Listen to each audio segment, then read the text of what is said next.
Welcome, and thank you for joining us today for our question and answer webcast in connection with Logitech International SA's 2020 Annual General Meeting. We're disappointed that we're not able to meet with shareholders in person at this year's AGM. We have attempted to strike a balance between giving our shareholders a forum to ask questions and engage with our leaders while protecting the health and safety of shareholders, the board, and employees. We held the official AGM this morning. I'm pleased to report that all of the proposals passed, and we will be publishing the results over the next few days. On behalf of myself, my fellow board members, and management, thank you for your support, participation, and trust in us. As we have entered fiscal year 2021, it has been an extraordinary time for the world and Logitech's place in the world, not just as a result of the COVID-19 pandemic. And Bracken and I would like to share with you our thoughts from our shareholders letter before we answer the questions that you posed to us. Bracken? Thank you, Wendy. First, let me say fiscal year 2020, as Wendy said, was a remarkable year for all of us. As we shared in the shareholder letter, the world has experienced an unprecedented combination of economic and social impact in the last 12 months. With the first significant U.S. tariff activity in decades, and then COVID-19 developing quickly into a full-blown global pandemic. For companies like ours, costs were driven up dramatically, and we were faced with the unprecedented closure of our entire supply chain for 3 weeks, disrupting supply throughout February and March. Our employees were concerned about their own health and the safety of their loved ones while finding themselves transitioning from the office to their homes to work. Despite these exceptional global macro events, our strategy and execution successfully delivered. We grew 9% last year, our 5th year of near double-digit growth or better. Our sales hit a record high of almost $3 billion. We delivered record non-GAAP gross margins of 38.4%. Our non-GAAP profit reached a record $387 million, and our cash flow from operations was even higher at $425 million. Taking a step back, since we began our transformation in 2013, we have entered and now compete in 28 categories, up from 10. Extended our brand portfolio to 7 brands from just 1, and begun to be recognized as the design company we envisioned 8 years ago. Where once we outsourced design without a single designer working at Logitech, we now have a strong and broad design team around the world. We're recognized by Forbes and McKinsey as a leader in the design world, and we win more design awards per revenue dollar than anyone in our industry. Today, Logitech is worth approximately 11 times more than it was in fiscal year 2013. But the most exciting thing is not what we've achieved. It's the remarkable opportunity we have in front of us as a business and in the challenge to help the environment and assure quality in every person. The most exciting time in Logitech's nearly 40-year history is now. Logitech Products taken together connect COVID-19 patients with their loved ones who can't visit them. They enable doctors, nurses, and other health practitioners to communicate with patients, eliminating the distance between patient and doctor. They enable teachers to instruct students remotely, most for the first time. They are the tools of content creators streaming or recording themselves for others to see on YouTube, Twitch, Facebook Live, and other sites. Many are starting to build an audience or even make a living for the first time. They support the gaming world that seeks community, skill development, camaraderie, and fun, particularly as so many conventional sports are rendered unavailable to watch or play.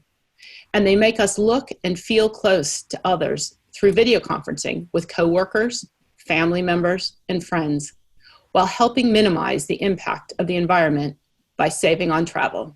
Ironically, as dramatic as the moment was for everyone to be sheltering in place at the beginning of this year, this forced confinement accelerated the 4 primary long-term secular trends that Logitech was well positioned to take advantage of.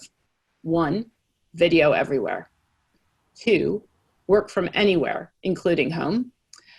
3, the rise of gaming as a sport.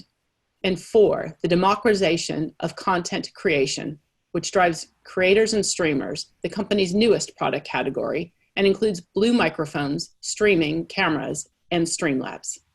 But as ambitious as we are about growth, we're just as ambitious about making Logitech a force for good, for the environment and for equality. We're moving decisively to be a model for sustainability.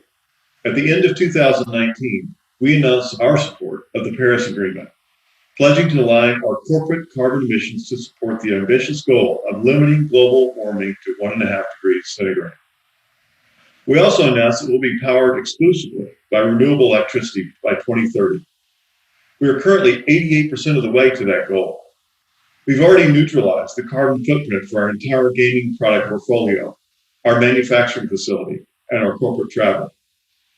We will neutralize more of the environmental impact of our business as we move ahead. In June, we committed to communicate the carbon impact of all our products. Logitech will be the first consumer electronics company to provide detailed product carbon footprint labeling on product packaging across the entire portfolio. And we're calling on the rest of the industry and on all companies in any industry to join us.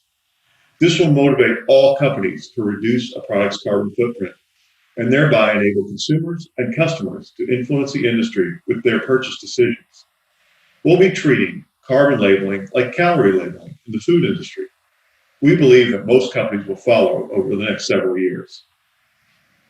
The leading provider of information on environmental, social, and governance, or ESG, matters ranked us 5th out of 145 tech companies for sustainability performance. In both 2019 and 2020, World Finance Magazine listed us among only 19 companies in the world as leaders in environmental responsibility, the only tech company. And the UN-sponsored World Benchmark Alliance has included Logitech in the SDG 2000, a list of the companies that have the most influence over our ability to move to a more sustainable future. These recognitions were far before our carbon labeling initiative. They were also before we could disclose many of the other steps we're taking to make ourselves a leader in the movement to stop damaging the earth. We still have a long way to go, but we're on the right track.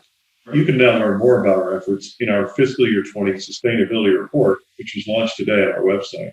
Finally, we also want to be a model for diversity and inclusion, but today we are not. We will increase our focus on supporting Black and Brown people, women, LGBTQ+, and other underrepresented communities, internally and externally. Internally, we broadened the makeup of our leadership team, with 10 women in leadership positions, up from 2. Our board has long benefited from the talent of our female directors, including Wendy, our chair, but we have so far to go to be a model for equality. As of today, we have the highest number of women on our board in company history and the highest number of women in our leadership team. It's still not enough. We've published a 7-point plan to address the injustice captured in the Black Lives Matter movement in the U.S. We must work to ensure our teams, suppliers, and partners represent the communities in which we operate. We want Logitech to be an inspiring company to be affiliated with, and we hope we will sometimes inspire others with our actions. While the world has rarely seen such uncertainty, our business and teams have demonstrated unprecedented resilience. We will continue to transform ourselves, to change ourselves fast in this world of accelerating change. We're doing it for a better society, one based on care for the planet and care for the equalities of everyone.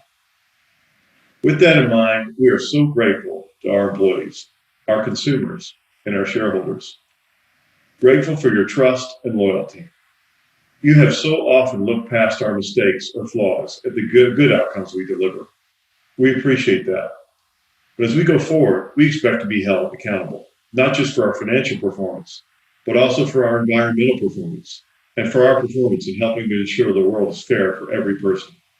We know we can't completely change the world, but we believe that we can address our own shortcomings and then be a great example for others by performing well as a company and by showing through our actions that we are changing to improve the environment and assure equality. If change sounds like a key theme of this letter, then we've captured the feeling in the company today. We're changing faster and faster. Our business is so different today from the business I started in 8 years ago, but the company and the business will be more different in 5 years compared to today. With all this change, you might ask yourself, what isn't changing about Logitech? The humble, always learning, nimble, entrepreneurial company that started 40 years ago on October 2nd, 1981, is still at the core of Logitech today. That is the heart of Logitech, and we pledge to sustain that beating heart.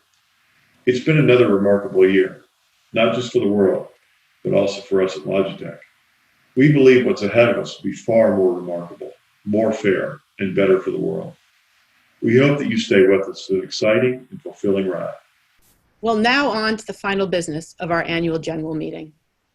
Although we could not be in person, we do value the shareholder engagement and actively solicited shareholder questions. Most that were received related to voting rights and procedures, which were addressed in advance of the AGM. We did receive the following question related to company business that will be shared and answered. The question was, how much of the current stock price can be attributed to the gaming category, and what actions are being taken to grow that part of the business? Are there any prospective businesses or adjacencies that could be effective areas in gaming that Logitech could grow? Bracken? That's a great question, Wendy. Our investors and shareholders, like those of you listening now or watching this video, appreciate Logitech for our ability to consistently perform and grow our sales and profits. Gaming has been a big contributor to that success and to our growth. And we continue to invest in new products and adjacent categories within the gaming space to continue to grow in gaming. And we are performing extremely well. That said, gaming is only 1/5 or about 1/5 of our total portfolio of businesses. And we are growing across our entire portfolio. So gaming is super important, but we are a portfolio business with so many growth opportunities. It's such an exciting path ahead in so many different areas. Thank you for that, Bracken, and thank you for another terrific year. That concludes our question and answer webcast in connection with our 2020 annual general meeting. If shareholders have pertinent follow-up questions to the questions and answers addressed in this webcast, please do submit them via email to the company's investor relations group in the next week, including evidence that you are a shareholder as described in the company's proxy statement, and the company will post responses in its investor relations website. Thank you very much for joining us today, and we hope to be with you in person next year.